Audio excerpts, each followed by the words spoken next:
Update sa search, rescue and clearing operations sa gumuong gusali sa Angeles City sa Pampanga ating alamin. Kasama si Fire Superintendent Maria Lea Sahili, Hepe ng Public Information Unit ng Bureau of Fire Protection Central Luzon. Ma'am Sahili, magandang tanghali po. Welcome sa Bagong Pilipinas ngayon. Ma'am Sahili. Ma'am Sahili, naririnig niyo po kami? Yes, sir. Yes, sir. Magandang tanghali po. Ma'am, kumusta na po ang pinakahuling sitwasyon ngayon sa operasyon dyan po sa collapse building sa Angeles City? Ilan na po yung ating na-rescue at ilan ang kumpirmadong nasawi? Ma'am Sahili? Alright, mukhang nagkakaroon tayo ng konting problema. Nahihirapan ng ating connection kay Ma'am. Yes, sa linya. Pero yun nga yung napag-uusapan natin kanina ng Director. Naibalik sa search and rescue yung operasyon at binawi ni SILG yung kasi dineklara itong retrieval operations. So, sabi ni SILG, hindi susuko yung mga kinauukulan hanggat hindi nakikita itong mga nawawala. Kasi nasa 17 pa yung huli yung natin nakausap ng isang araw. Pero ito, nadagdagan umakit na sa 5 yung nasawi. Alright, Ma'am Sahili, nandiyan na po ba? Yes, sir. Yes, Alright. sir.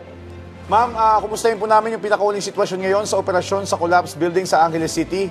Ilan na po yung na-rescue at ilan na po yung kumpirmado nasawi at ilan pa ang pinaghahanap ng ating mga rescuers? Sa ngayon po, ang kumpirmado ng nasawi ay 5.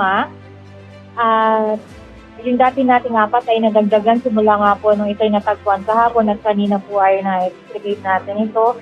Ang estimate po ng ating hinahanap sa ngayon ay more or less 15 pa nakatao at ang bilang ng mga na-rescue natin ay 27. So, para po lang ma-wrap up ang total ng mga victims na ating binibigang pansin ngayon ay more or less 47 po lahat yung total na individual na ating pinag-uukulan ng pansin.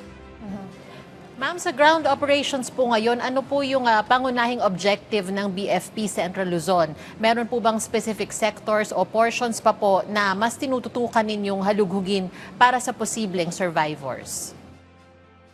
Sa ngayon po, ang aming priority ay malinisan yung parte ng ating daanan na kung saan itong Tudor Street ay magkakaroon na ng access yung ating mga heavy equipment upang lalong mapabilis yung ating paghahanap sa mga possible na biktima na maaaring buhay pa sa loob. Kasi kung makakadaan na ito ng mas maayos, mas mapapabilis yung ating pag-clear ng mga ibabaw na parte na gumuho para madali nating hanap yung mga bodies ng victim na hinahanap natin.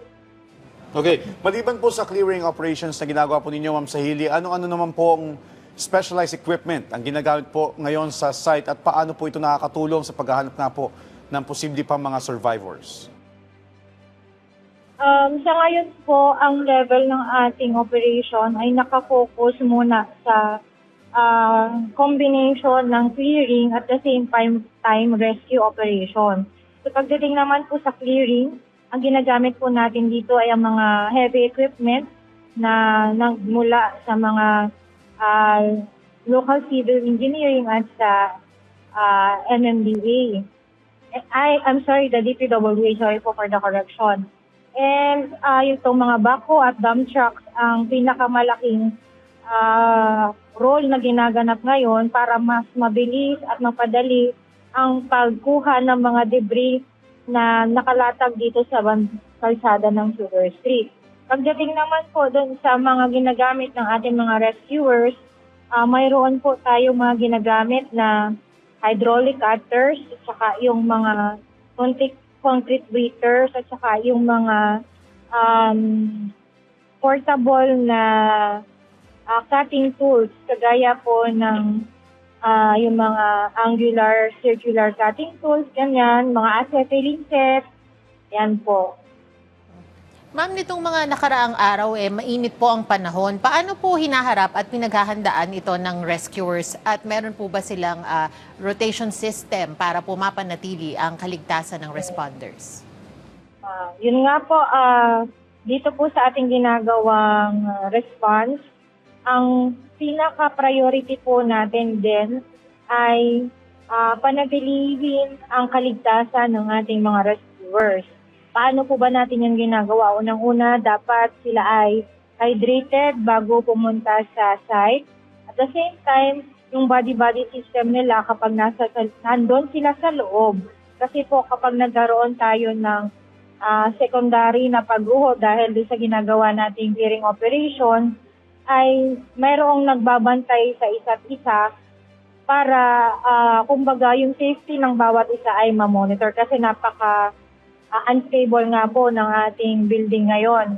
And ang ginagawa po natin pagdating naman sa rotation ng ating mga responder, dahil nga po sa sobrang init at napaka-exhaustive ng ating ginagawang rescue operation, meron po tayong per oras na rotation ng ating mga responder na ginagawa every now and then para po makapagpahinga naman ang ating mga responders. So pagkatapos po ng shift nila, may another team naman na papalit para i-replenish yung manpower na magpapahinga.